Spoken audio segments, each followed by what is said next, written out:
नमस्कार साथियों। तो आज है 26 अगस्त 2026। दोस्तों, बाजार की सेंटिमेंट आज शुरू जितना बढ़िया हुआ था, क्लोजिंग उतना बढ़िया नहीं था। But the best part is कि निफ्टी 50 आज एक भी सपोर्ट लेवल को ब्रेक नहीं किया।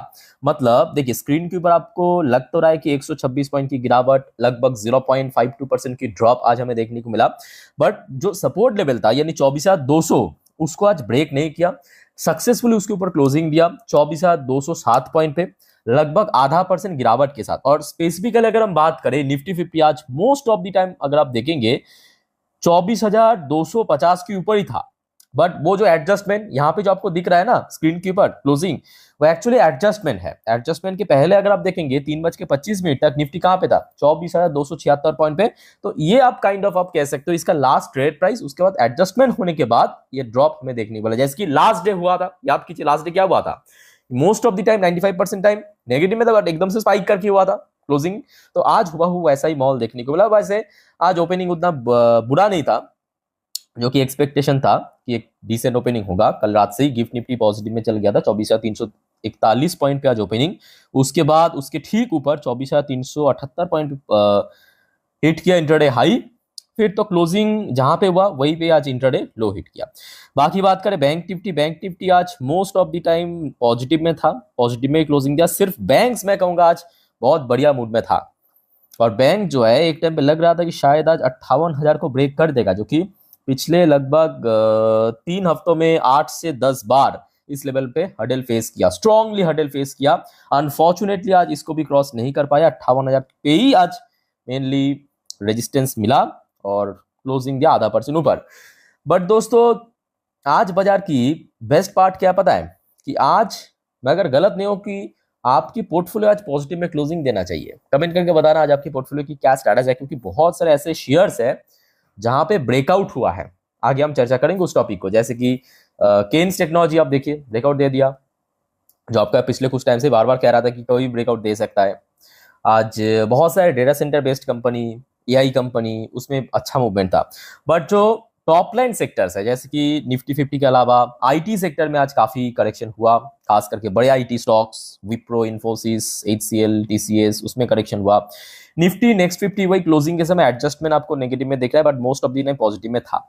बैंक पॉजिटिव में था, mid cap 100, mid cap 500, Nifty 100, ये सब आपके क्लोजिंग के समय नेगेटिव में पहुंचा क्योंकि एडजस्टमेंट हुआ था। Nifty mid cap 50, infra, energy, FMCG, MNC, ये सब आपको जो नेगेटिव में दिख रहा है, इसमें बहुत सारे सेक्टर जो है पॉजिटिव में था 3:25 तक। उसके बाद क्लोजिंग के समय थोड़ा डिप करके दिया है, ठीक है। वैसे आज पीएसयू बैंक की सेंटीमेंट काफी बढ़िया था। बैंक ऑफ इंडिया, एसबीआई, सब पॉजिटिव में क्लोजिंग दिया। ऑटो सेक्टर में आज थोड़ा करेक्शन हुआ। मेटल्स सेक्टर दूसरी तरफ बहुत बढ़िया मूड में था, लगभग 1.27% पॉजिटिव में क्लोजिंग दिया। स्मॉल कैप में आज अच्छा मूवमेंट था। यानी ओवरऑल बात करें दोस्तों, आज बाजार देखिए जो टॉप लाइन सेक्टर्स है, top line sectors except bank, IT, auto, FMCG, ये कुछ सेक्टर में आज थोड़ा बहुत नेगेटिव में क्लोजिंग था। और ओवरऑल बात करें बैंक्स में आज पॉजिटिव में था। इवन बहुत सारे और भी सेक्टर्स इसमें पॉजिटिव आउटलुक देखने को मिला। अच्छा, वैसे कल रात में डॉ जोन्स की बात करें या नैस्डैक की बात करें, दोनों इंडेक्स पॉजिटिव में क्लोजिंग दिया था। आज सुबह से माहौल थोड़ा सा वॉलेटाइल चल रहा है। मतलब डॉ जोन्स की फ्यूचर्स अगर आप देखेंगे, शुरू में तो ऊपर पहुंचा, फिर नीचे पहुंचा, फिर ऊपर, फिर नीचे, अभी फिलहाल पॉजिटिव में चल रहा है। बट दूसरी तरफ नैस्डैक कंपोजिट की जो फ्यूचर्स है वो सुबह से नेगेटिव में चल रहा है, बट स्टिल थोड़ा थोड़ा हमें वॉलेटिलिटी इसमें देखने को मिला, जैसे कि आप देख सकते हो स्क्रीन के ऊपर। तो मतलब आज रात में यूएस मार्केट में थोड़ा सा फ्लैट ओपनिंग होने का बहुत बड़ा चांस है। इस बारे में दोस्तों आज रात की 10:30 की वीडियो में पूरा जानकारी दे दूंगा। अच्छा, अब आइए एशियन पैसिफिक बाजार की क्या हालचाल है देख लेते हैं। आज जापानीज मार्केट, जहां पे मोस्ट ऑफ द इंडेक्स आज पॉजिटिव में क्लोजिंग दिया, टीपीएक्स 500, 100, निक्काई, सारे इंडेक्स। अच्छा, चाइनीज मार्केट भी आज पॉजिटिव में क्लोजिंग दिया, most of the index. Hong Kong की मार्केट भी आज सुबह से बुलिश था। साउथ कोरियन मार्केट भी आज बुलिश था, जिस वजह से आपके डेटा सेंटर, एआई बेस्ड जो स्टॉक्स है जैसे कि नेटवेब टेक्नोलॉजी, आपके GE Vernova, Sterlite India, most of the share आज पॉजिटिव में क्लोजिंग दिया। इंडियन मार्केट तो क्लोजिंग के समय खैर थोड़ा सा डिप कर गया, अदरवाइज ठीक ठाक लेवल पे ही था। ताइवानिश मार्केट भी आज बुलिश था। ऑस्ट्रेलियन मार्केट थोड़ा वीक था। ये कचरा भी आज पॉजिटिव में ही था। न्यूजीलैंड की मार्केट ठीक था, मलेशियन मार्केट ठीक था, इंडोनेशियन मार्केट वीक था। सिंगापुर मार्केट वीक था, थाई मार्केट पॉजिटिव में था, यानी कुछ कुछ जगह की मार्केट के अलावा most of the Asian Pacific बाजार आज कहीं ना कहीं पॉजिटिव में क्लोजिंग दिया। अच्छा दोस्तों, आज एक और बेस्ट पार्ट क्या है, जो आपको मैं लास्ट डे भी कहा था, कल रात पे ही तो हमने देखा था कि बहुत सारे जियोपॉलिटिकल टेंशन या अनसर्टेनिटी कम होने के कारण क्रूड ऑयल लगभग $87 पर बैरल समथिंग में पहुंच गया था। कल रात में ही 4% की गिरावट हुआ था। अभी आप देख सकते हो, ये शाम की रियल टाइम डेटा मैं आपको दिखा रहा हूँ, $85.28 पर बैरल, ऑलमोस्ट 2 से 2.5% अभी भी नीचे आ चुका है। तो ऑब्वियसली बात है कि देखिए, क्रूड ऑयल जितना कम रहेगा उतना ही भारत की इकोनॉमी, भारत की शेयर मार्केट के लिए एक पॉजिटिव संकेत है। अब आप कहेंगे सो पॉजिटिव संकेत है, पॉजिटिव हिंट है, तो मार्केट में क्यों इम्पैक्ट देखने को नहीं मिला? तो वो इस बारे में मैं कहूँगा आप तो सही हो, बट ठीक है, आज एफआईएस की डेटा आने दीजिए रात में, उसके बाद पता चल जाएगा। ठीक है, देखिए देखिए, करेक्शन होना बुरी बात नहीं है, बट जब एकदम से नोज ड्राइव होते हैं, क्रैश होता है, वो मैं कहूँगा बुरी बात है, क्योंकि पार्ट ऑफ मार्केट है, करेक्शन होना, रिकवर होना पार्ट ऑफ मार्केट है। ठीक है, अच्छा गोल्ड की बात करें, गोल्ड भी सही है, उसमें भी कोई बहुत बड़ा करेक्शन नहीं हुआ, सिल्वर में भी कोई बहुत बड़ा डिप करेक्शन नहीं हुआ। इवन इंडियन करेंसी की वैल्यूएशन तो बहुत ज्यादा इंक्रीज हुआ। अगर आप देखेंगे इंडियन करेंसी की वैल्यूएशन पिछले 1 महीने की चार्ट में आपको दिखा रहा हूँ, देखिए लगातार गिर रहा था, और पिछले 5 दिन पे आप देखिए लगातार प्राइस गिरा है, मतलब वैल्यू इंक्रीज हुआ। ठीक है, इंडियन करेंसी की वैल्यूएशन में अभी काफी हद तक बढ़ गया।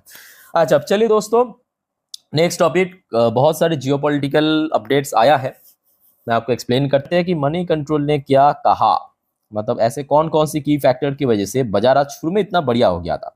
तो ऑब्वियसली बात है, जो आपको मैं एकदम कुछ टाइम पहले ही एक्सप्लेन किया है कि देखिए, decline in crude oil price, crude oil price जितना गिरेगा उतना ही कहीं ना कहीं मार्केट के लिए बढ़िया रहेगा। तो ऑब्वियसली बात है, वो एक बहुत बड़ी फैक्टर था। Easing geopolitical concern, second point mention किया, जिस पे आज ओपनिंग काफी बढ़िया था। तीसरा, पॉजिटिव ग्लोबल क्यू, सुबह से एशियन मार्केट भी काफी बढ़िया चल रहा था। FIS buying one of the most important factor, क्योंकि एफआईएस जितना खरीदेगा उतना ही मार्केट में स्टेबिलिटी बनेगा, स्ट्रॉन्ग रिकवरी होगा, बाइंग इन बैंकिंग शेयर्स। तो ये कुछ फैक्टर मेंशन किया। दूसरी तरफ जैसे ही मार्केट में थोड़ा सा नेगेटिव में क्लोजिंग हुआ, मनी कंट्रोल पे कुछ एनालिस्ट ने इसको भी एक्सप्लेन किया है, जैसे कि फर्स्ट पॉइंट मेंशन किया प्रॉफिट बुकिंग। तो मतलब एक बार, और ये ऑनेस्टली कह रहा हूँ सही है, क्योंकि देखिए आज जो मार्केट में सडन ड्रॉप हुआ, इसके पीछे कोई और दूसरा रीजन है ही नहीं। नॉर्मली प्रॉफिट बुकिंग देखने को मिला, नॉर्मली प्रॉफिट बुकिंग मतलब एक सडन पॉइंट तक रेजिस्टेंस फेस किया, रेजिस्टेंस फेस करने के बाद प्रॉफिट बुकिंग हुआ, सिंपल भाषा में। ठीक है, तो प्रॉफिट बुकिंग यहाँ पे मैं कहूँगा एक जेन्युइन फैक्टर है, और टेक्निकल हर्डल, मतलब जो रेजिस्टेंस की मैं बात आपको कह रहा था। और साथ ही साथ एक सेक्टर वाइज मेंशन किया कि आईटी सेक्टर आज काफी वीक था, और ये काफी हद तक सही भी है, खास करके इन्फोसिस वगैरह, टेक महिंद्रा, टीसीएस, ये सब 1-1.5%, 2% नीचे चल रहा था। ठीक है, और उसके बाद हमने देखा दोपहर होते होते, जो भी आपको मैं दिखाया भी है, कि जो वर्ल्ड स्ट्रीट की फ्यूचर्स, आपके नैस्डैक वगैरह, ये थोड़ा थोड़ा नेगेटिव में पहुंच गया। तो यहाँ पे कुछ जेन्युइन फैक्टर ही मेंशन किया।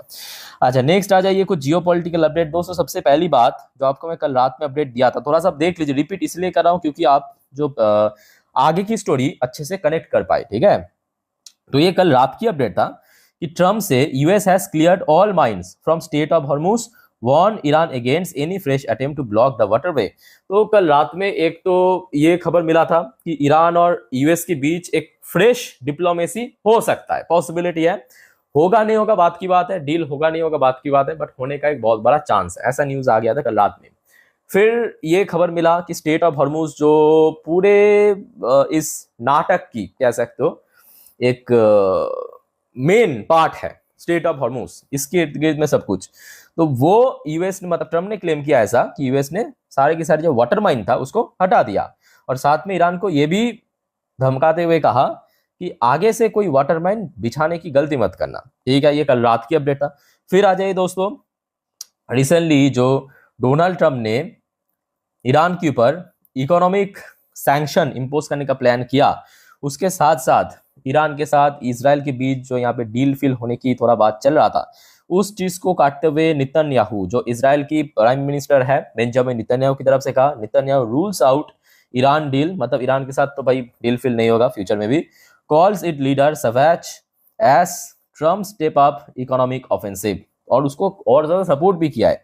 मतलब ट्रम्प ने जो इकोनॉमिक ऑफेंसिव, मतलब काइंड ऑफ सैंक्शन इंपोज करेगा, बार बार कह रहा था ना कि हम टफेस्ट सैंक्शन इंपोज करेंगे, तो उस चीज को काफी सपोर्ट कर रहा है इजराइल की जो लीडर्स है, या अलग अलग जो मंत्रियां हैं, ठीक है।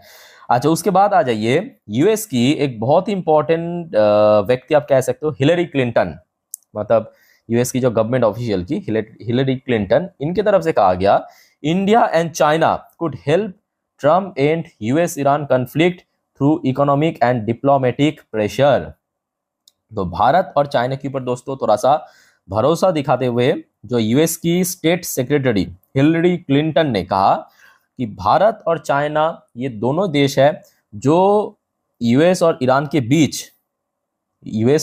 बीच कोई डिप्लोमेटिक सोल्यूशन ला सकता है, या काइंड ऑफ आप कह सकते हो कि एग्रीमेंट करवा सकते हैं। अब देखना होगा, सिर्फ देखिए कहने की बात नहीं है, ये फैक्ट है कि जब तक यूएस और ईरान के बीच कोई स्ट्रॉन्ग एग्रीमेंट या डील ना हो जाए तब तक मामला गड़बड़ा रहेगा। अब कैसा रिस्पॉन्स मिलता है चाइना, भारत या बाकी जगह की तरफ से, वो देखने लायक रहेगा, ठीक है। एक और दोस्तों अपडेट मिला है जो एक्चुअली भारत की इकोनॉमी के लिए बहुत वाइटल है।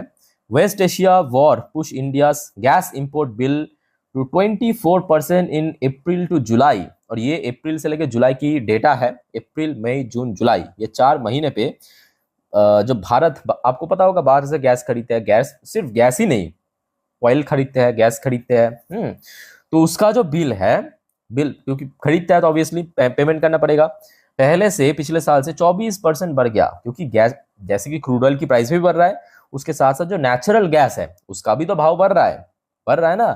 तो ये कहीं ना कहीं देखा जाए कि भारत की इकोनॉमी को थोड़ा सा स्लो डाउन कर सकता है, ऐसा नहीं कि खत्म कर देगा, बट डेफिनेटली स्लो डाउन कर सकते हैं, ठीक है। तो अब देखना होगा कि अगले हफ्ते जब भारत की जीडीपी डेटा आउट होगा, आई थिंक कि 31 तारीख को, तब पता चल जाएगा कि कितना, क्योंकि वो इंपॉर्टेंट है, ठीक है। तो कुल मिला के देखिए माहौल मैं कहूँगा पहले से बेटर है, बट स्टिल एक अनसर्टेनिटी का माहौल तो है।